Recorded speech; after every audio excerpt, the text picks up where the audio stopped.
Samia Suluhu Hassan, rais anayeondolewa madarakani hivi karibuni, amezidi kuwaudhi na kuwatia hasira wa Tanzania kwa kuleta machafuko na mauaji ya raia wanaompinga nchini. Dada yetu mwanaharakati huru Rachel Dangwa anampa vipande vyake kwa niaba ya wengi wasio na sauti. Tumsikilize akizungumza kwa uchungu mkubwa. Malaya unang'ang'ania Ikulu, na hiyo mimba ya wanaume 200 utaipeleka wapi? Maana tunakutoa ngija bamba tupa kule. Hilo tumbo utalipeleka wapi? Maana muda wa kunyonga Samia umefika.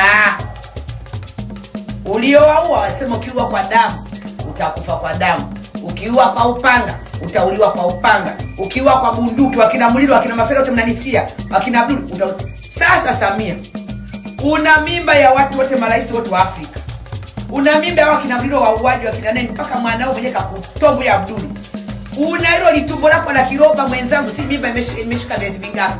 Nasiki unatafika na kuhalisha. Unaona ndugu, toka Ikulu mapema. Umeshaandika matokeo kwamba umeshinda, pamoja na kuweka CCM A na B na C, lakini umejekea kwamba wewe 99 umeshinda. Nani kakushindisha malaya? Toka juzi mna uchaguzi umeshajaa. Toka majuzi yale. Matokeo yameshatoka. Umeshajiweka ameshinda.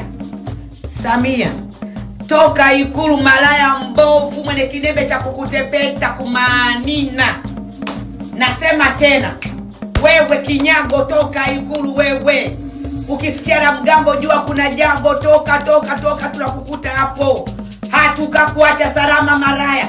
Lazima tukutoke hapo mpaka Segerea.